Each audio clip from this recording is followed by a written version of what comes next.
Сайн байцгаана уу? Чанан байна.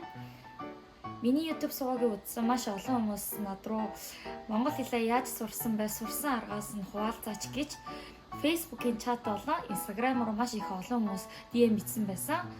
Үнэндээ би монголоор сайн ярьдагч өөрийн монгол хэлний төвшинг тийм сайн гэж боддгоо учраас өөрийн монгол хэл сурсан аргыг танилцуулж болох эсгээд жоохон эргэлзэж байсан. Тэгээд надад байгаа маш олон монгол хэл сурах тийм аргуудын дундаас хамгийн том өөртөө ашигтай байсан, тустай байсан гэж бодсон 5 зүйлийг та бүхэнд хэлж өгье гэж бодож байгаа.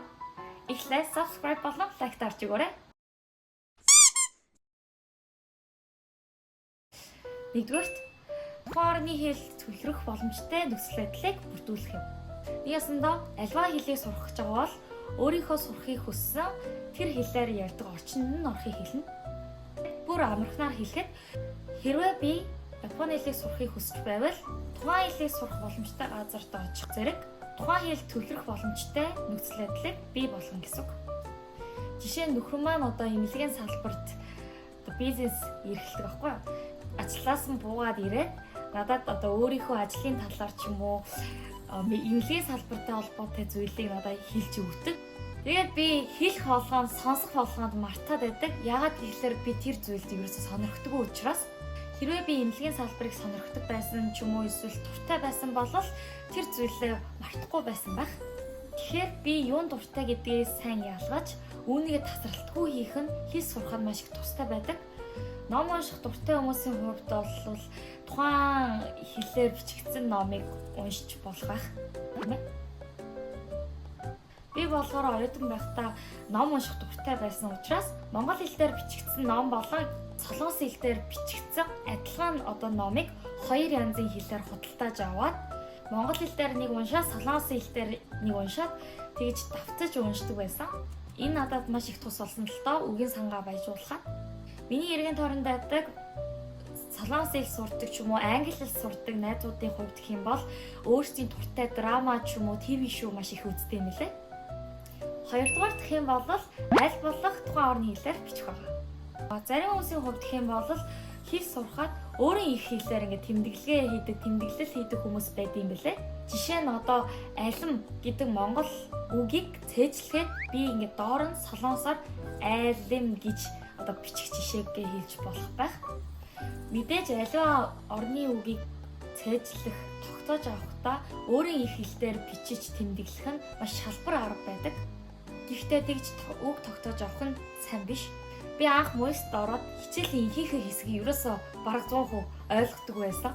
Гэхдээ лекц семинар гэж байдаг шүү дээ. Тэгээд лекцэнд ороод багшийн хэлж байгаа үгийг ойлгохгүй ч гэсэн чатгаараа монголоор ингээд бичдэг байсан.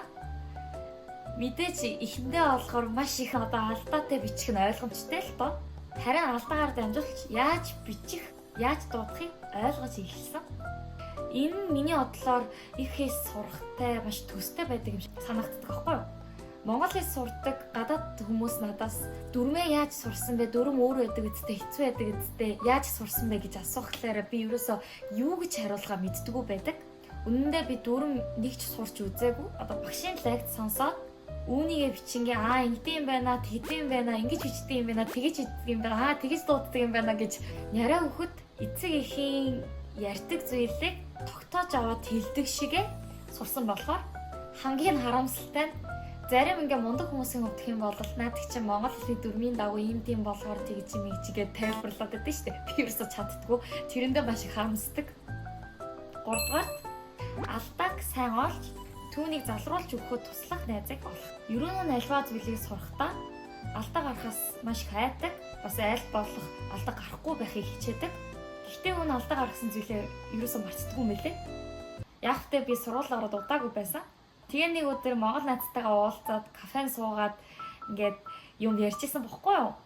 Би ингээд баах юм гэдэг ингээд яриа сууж исэн чинь нөгөө найз маань гинт сонин царайлаад ингээ дуугай суугаад байхаа би тэгээ гайхаад хүү яасан зүгээр үү гэдээ асуусан чинь би чиний яриаг нэг ч ойлгохгүй байна гэж хэлжсэн удаа байгаа. Сүүлдээ би тэр найзаагаа суулгаад байж та ингэсэн штэ тэгсэн штэ гэж маш их өөрийнхөө ярьжсэн зүйлээ давтаж ярьсан эцэстээ ойлгуулж исэн удаа байдаг.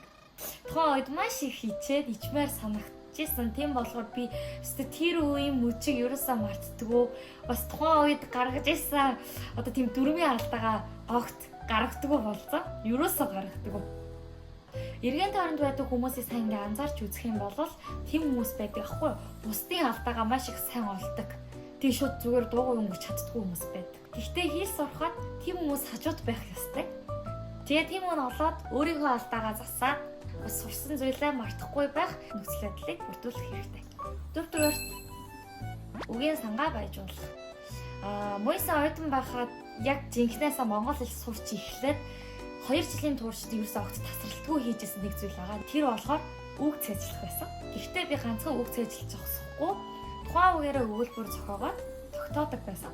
Хэдий мянган дүрэн мэддэгч үүнийгээ ашиглах үгийн санаадаа дутуу байх юм бол сайн ярьж чаддгүй. Тиймээс өөрийн үгийн сан өргөлж сайжруулж баяжуулж байх хэрэгтэй. 5-дугаарт болохоор давтах байгаа. Монгол хэл сурснаас хойш би нэг тийм сонин зуршилтай болсон байхгүй юу? Ганцаараа ярьдаг зуршилтай болсон. Энэ нэг л сонин галзуу хүн шиг маш сонин санагддаг. Чигсэн надад маш их тус болсон. Яадаг вэ гэхлээр өөртөө ямар нэгэн нөхцөл байдлыг өгөөд асуултаа асуугаад хариулдаг. Монгол хэлний ярианы чадвараа сайжруулахын тулд заавал монгол найзтай уулзах шаардлагатай байсан л та. Гэхдээ байн хүмүүстэй уулзаад байх боломж бол байхгүй шүү дээ. Тэгээ сүүлдээ ганцаараа ярьж давтдаг болсон. Энэ арга бол жинхэнэ мэдлэг болон хуурамч мэдлэгийг ялгахад тусалдаг.